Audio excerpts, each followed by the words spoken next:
What is happening? Welcome to the Plus Pitch Podcast, your morning pitching podcast from PitcherList.com. My name is Nick Pollock. Today is April 11th. Happy Friday. And yes, we are going to talk about baseball. Walker Buehler made another start yesterday, his third of the year, after the first two. Really after the first one, I was like, no, I'm out. I'm done. I had him ranked high because we can make a quick decision. The quick decision is get out of here. He was in Fenway against the Blue Jays in his third start. First two were pretty bad. And guess what? Oh my gosh, 6.1 innings and 1 earned run, 4 hits, 1 walk, and 7 strikeouts. Uh-oh. Did we drop too soon on Walker Buehler? I don't think so. Yes, this was a nice start. Awesome, great. It's very possible that this actually does turn into something and he does rev the engines and get going. But I still see him as sub 94. A lot of hard contact. The four-seamer on its own has a really flat attack angle, like 1.7 height-adjusted VAA at 18 inches of vert, and it drives me up the wall that Walker Buehler isn't just peppering this thing at the top of the zone. He doesn't. 2 over 25 whiffs. He got a lot of called strikes with it, but they were like middle of the plate. Guys were just passive on the pitch. And he had a sub 20% of CSW and 3 over 23 whiffs on curves and changeups, which is just like, the analogy I gave inside of the roundup was watching him pitch is kind of like an artist giving you a painting of a chair. And it's like, yeah, that's a chair. You see that it's a chair. You see that the guy did the job, but you don't want to hang it up on your wall, right? Like Walker Buehler is doing some things like, oh, here's some cutters. Cool. You want some of those? Yeah, here's some sweepers. Fine. But it's not something that you want to glorify and you really want to be thinking about constantly. Now, if there is a day that Walker Buehler can really take that attack angle and 18 inches of vert at even 93, 94 and legitimately locate it consistently, then we're talking. It's not the greatest extension, unfortunately. It's not like 7 feet or something like that, but that should play very well upstairs. And then you should be able to have everything else underneath. You should be able to do the Blake Snell blueprint pretty effectively. I just have not seen him have a good command start, like an actual command start, not walk start, command start in a long time. So yeah, it just doesn't quite work yet. If you want to take a spec ad on Walker Buehler, that's fine. He gets the Rays next. I might do that in one of my leagues just to say, like, you know what, Nick, maybe there's more to this than you're giving credit. That 44% CSW on the four-seamer, maybe that's actually kind of real. I don't know. Right now, I'm just not seeing that wow factor that makes me think that he's distant from the first 2 starts that we saw and what we saw last year. Jose Soriano against the Rays got the win. 7.2 innings, 1 earned run, 5 hits, 3 walks, and 4 strikeouts. He's not doing the thing with the sinker that I really want him to do, which is go inside against right-handers. He was a little more erratic with it, had a sub 60% strike rate with it, but the curveball, oh boy. Instead of just being exclusive to left-handers this time, he threw it against right-handers and left-handers. 48% CSW on this pitch is insane. 74% strikes. He leaned on it a ton. You love to see that. And the slider that was a big factor before, not really. He threw some against right-handers, but yeah, they were just 6th thrown, 11% usage against right-handers. Not really that pitch that we saw in the previous outing for Jose Soriano. It's fine. Against the Rays, you got the win. You should be very happy with him moving forward. And he gets the Rangers. It's a bit of a test. We're going to hold on. We just got to hope that everything is okay. Ryan Feltner debatably should have gone the lead because, oh my gosh, 6 innings, 1 earned run, 3 hits, 2 walks, and 7 strikeouts, 36% CSW for a King Cole. And he also gets the gold star.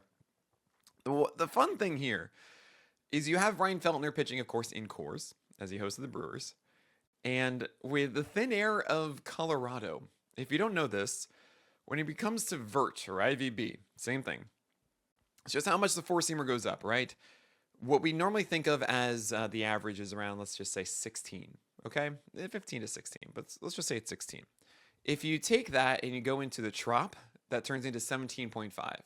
If you take that and you go into, it's not Minute Maid Park anymore, it's Dakin, or Dakin, it's Dakin, then that turns into 17 inches. But if you take that into Coors, it turns into 12.5. It's a minus 3.5. But the thing is, when you think about like cutters or so, cutters when it comes to drop, you generally start seeing actual drop and whatnot around like under 10, right? And then the good stuff is like 3 or so. And to see Ryan Feltner have a 9 IVB, 9 inches of vert, because of cores that really turned this 12 and a half, 13 into 9, means that he actually went upstairs for tons of called strikes, 16 of them, with his four seamer to the Brewers for the Cannibal McSanchez. If you don't know that one, it's because Animal Sanchez and Colin McHugh were two pitchers that had these successful seasons out of nowhere because they threw these cutters that were just high cutters that would start too far up and then come back down into the zone for called strikes. They each had a season of that, and it was pretty cool. It was like weird success. So I called the Cannibal McSanchez. That's what Feltner did because that four seamer all of a sudden had extra drop because it's in cores. Something to think about. I just think it's pretty funny and interesting. But that's all this was. So no, we're not jumping in on Ryan Feltner. Also, I've not seen that command from him before. So yeah. Okay. Spencer Schwellenbach was against Jesus Luzardo. This was fun. Oh man. What wasn't fun was the rain delay. And that really effectively ended Schwellenbach's night. But 6 innings, 1 earned run, 7 hits, 2 walks, and 5 Ks for Spencer Schwellenbach. I'm not giving him ace is going to ace yet. I know. You're upset. It's only been 3 starts. First of all, it's always going to be 4 for the beginning of the year generally. But the real thing is that it was a 1.5 whip. Okay? Now, it was raining a bit. He also, Schwellenbach, I got to say, Schwellenbach is impressing me massively because entering this season, he was the pitcher that was the kitchen sink with whiffs. It was just like, whoa, you're not supposed to be both, really. You really are just supposed to be, all the good pitchers are like, all right, I've got my whiff pitches, but it's like 3 or 4 that I throw. Or if I'm a kitchen sink, then I'm just like a Holly. But Spencer Schwellenbach was saying, no, I throw 96, but like my four-seamer isn't very good. It's actually something I just kind of set up everything else. The slide and the curve get whiffs. The cutter's really good to lefties. I have a splitter as well, etc. And this is actually a different Schwellenbach we've seen this year, whereas four-seamer is the leader pitch. He has 7 feet of extension. He has a flatter attack angle, and he's going 96 upstairs with four-seamers. This is working. While the slider actually isn't as effective, the curveball is, and he has a splitter for lefties that is actually somewhat reliable. The cutter is not as good as it was last year, which is weird because that was like my favorite pitch from him. But the thing is, Schwellenbach is working. Like, this works too. Your biggest weakness is now your strongest pitch. He is so good. He really, really is so good. And I can still hear Jason Collette shouting 167 innings into my ear about Spencer Schwellenbach too quickly getting all this extra volume last year, and he's going to peter out later this year. He's going to get hurt. So if you want to sell high, you can do that. I really think you can do that with Spencer Schwellenbach right now. I'm not, because it's just way too fun, and I don't care what you say, Colette. I don't think it's going to happen. He's too good. Mr. Crescendo, the swelling Bach. You can't do it. All right, we're going to talk about Jesus Luzardo. And by the way, this great matchup with Waka and Bailey Ober. We're going to talk about all of that after this break. Jesus Luzardo was on the other side of that start in Atlanta. 6 innings, 1 earned run, 6 hits, 1 walk, and 6 strikeouts. And it's a third straight game of Luzardo against now Atlanta. It was the Dodgers before, the Nationals before that. 3 straight games of legit production. And I'm starting to give credit to that sweeper just being a more effective pitch and more consistent than the gyro slider that he had before. And less reliant on that changeup always being there against right-handers. And I like the fact that he's throwing sinkers inside to lefties. Like, that is the good stuff. That's what we want to see from Luzardo, is that sinker going inside to lefties. And it used to be no sinkers. It was just four-seamers with extra horizontal movement. And I saw this, and I saw him throwing outside fastballs last year. And I said, well, hold on a second. Why are you doing this? You get extra unexpected horizontal movement. You should definitely be throwing this inside to lefties. And that's what he's doing now. He's having success with it. 6 over 28 whiffs on his changeup as well. Not to say that it wasn't consistent. It was a 36% CSW. I take that back, by the way. That was a sweeper. I'm so sorry. Right, I remember this now. The changeup was bad at under 40% strikes. 39%, which is so bad. The sweeper was so good, 6 over 28 whiffs. Apologize for that. So Luzardo is someone that I have to raise up in the rankings. I do really want to mention we see this. This happens with Luzardo. He gets into grooves and he doesn't stay in them always. We're seeing 3 in a row just from the beginning. We're not seeing the downturn. We saw the downturn in the spring, 2 starts where he was so bad in all these home runs, right? So it's not completely removed. It's been good so far. We're happy with it. It's not going to be there forever. The question is, how bad is the downturn? There was a moment, actually, I won't even say like 2-3 years ago, that Luzardo was absurdly good for like the first 2-3 months. And then it really took a sour turn. So don't get too, don't get too enamored here that he's like a top 30 guy all of a sudden. But I am recognizing that he's a cherry bomb. He's someone that is going to be volatile, but you're going to hold on to your teams. He's not a hipster of thinking about like you should drop him. He's turning into a cherry bomb, which is a good thing. Ish. Bailey Ober went against the Kansas City Royals. 6 innings, 1 earned run, 5 hits, 1 walk, 4 Ks. He had a tough first. It was 3 hits. Flair was in there. He had a really hanging slider to Bobby Witt, etc. And after that, he settled down for 4 straight innings. It was easy, no problem. What is this? I'm not afraid of the Royals. And then the 6th inning arrived, and he got into a little bit of trouble. He worked around it, and he was at 73 pitches. And keep in mind, he was in like 50-something entering the 6th inning, which is crazy. And then they didn't keep him in. That was it. He got out of it. He was done. Awesome. Great. And then he got pulled at 73 pitches, which is no, stop doing this. This is his 3rd start. Come on, let the guy go. Let him go. I know it's a 1-1 game. You want to win everything. Come on. It's so frustrating. So we get a Bailey special essentially here. And the slider is still unimpressive to me. It really bothers me. I've really missed the days too that Bailey Ober was just always so consistent of getting that 4-seamer up, just never low. He's not quite there with that too. I don't know. Bailey Ober is weirding me out a little bit. And it's why I have him around 40 right now as opposed to inside my top 30, etc. But I really hope that comes around. Chris Bassett, 5.2 innings, 1 earned run, 5 hits, 1 walk, and 5 strikeouts. 16 whiffs for a gallows pole is a great thing. And it's a co-share of it with, I believe, Jesus Luzardo, if I got that correctly. Maybe it was Walker Buehler. No, it was just him. Just him. No, never mind. Someone else later. I'm being stupid.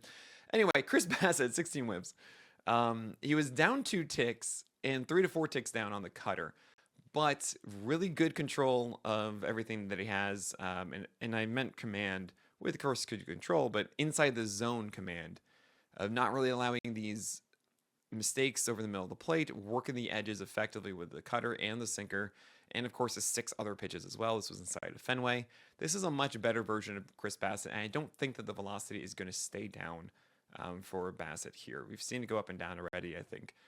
April weirdness is part of the problem. I'm holding Chris Bassett for Atlanta next. We have Quinn Priester going into Coors opposite Ryan Feltner, and this was the first start we saw of him against for the Brewers. 5 innings, 1 earned run, 5 hits, 2 walks in, 4 strikeouts, 7 whiffs, 24% CSW. Is he actually good and all? I mean, I can't judge this one because it's all about the secondaries with Quinn Priester. We all know that the Mile High City messes up secondaries. And I can't tell you that his sinker and his 4-seamer are very good. It's like 93 and change. And just even taking into account like the subtraction of movement on both of those, the sinker and the 4-seamer, still doesn't add up to a good one. So he gets the Tigers next. I don't think I'd go for in a 12-teamer. 15-teamer, I can understand that. But I don't think that you really want to go for this and roll with Quinn Priester. Gavin Williams is the co-share of the Gallows Ball. My apologies, everyone. 5 innings, 1 earned run, 3 hits, 2 walks, and 7 Ks, 16 whiffs. You're like, hey, this is great. I got to win. Yeah, it's against the White Sox. You also need 94 pitches to get through 5 innings. And I'm really upset. Look, Gavin Williams is not being the Gavin Williams you want him to be. Okay? He's like at 6.97 feet of extension. And he's at 96. His slider is now a sweeper. It's just a classification. So if you see like, oh my gosh, all these sweepers, it's the same thing as it was before. But there's no cutter. Where is it, Gavin? We need that 91 mile per hour pitch to truly glue it all together. You know, it's so obvious. It's right there. You had a 56% sweeper strike rate. You have this really good fastball that they're always just sitting on. You have elite extension. You just get this cutter over the plate and you win. You have it. You said you were going to do it. I don't get it. I don't know. He's weirding me out. And he's not the... Without that cutter, honestly, if it's just the same thing from last year, really for the most part, like 2 years ago, then we're not going to progress. We're not going to be better with Gavin Williams. We need that extra pitch. That's all it is. And like, otherwise, then he might become a hipster, honestly. Like, I want him to be a Holly. I want him to be that consistent guy in the 40s that's just like, well, I just know you're going to give me good enough ratios and strikeouts, and we're cool. Nothing elite. Yeah, I don't know. It drives me up the wall. Michael Wacha against the Twins, 5.1 innings, 200 runs, 3 hits, 3 walks, and 4 Ks, 11 whiffs, 27% CSW. And we did this game on Playback. I watched it with our community, Bailey Ober and Michael Wacha. If you guys don't know about Playback, I don't know how you missed it, but we're streaming every single MLB game. Like, if an MLB game is on and it's not ESPN, then we are watching it live. Like, it's that easy. We're not just watching game day or something. We're watching the actual game with community chatting, synced up with you. I'm often in there. Eric Smolsky was just popping in yesterday. Justin Mason comes in. Like, we have all these people that come in. And you should join us. It's great. It's free. You already have MLB.TV. Stop watching it alone. Okay. So Michael Wacha versus Ober was fun because both of them were changeup guys. And if you really watch this one, Michael Wacha did exactly what Michael Wacha does, which is throw fastballs around the zone and then have cutters as well and curves and all the other stuff just to get to the changeup that is just so good. And it's really fun watching him do this constantly. Like, he's able to control everything around the zone as he wants to. It's really fun. He doesn't make mistake pitches. Michael Wacha's command is great with an elite changeup, and you understand why he's a Toby. Like, why he's not going to be a super detrimental pitcher for your fantasy teams. So I think he's just constantly underrated. Jonathan Cannon is properly rated as someone who shouldn't be on your teams. 5.1 innings of 6 earned runs, 7 hits, 3 walks, 6 Ks. One day, we will get to play the 18-12 overture for the day that Jonathan Cannon goes off. Can't wait. And last but not least is Zach Littell, who I can't get over this. 4 innings, 7 earned runs, 8 hits, 1 walk, 4 Ks against the Angels. I just want him to have his own cologne line, Littell by Littell.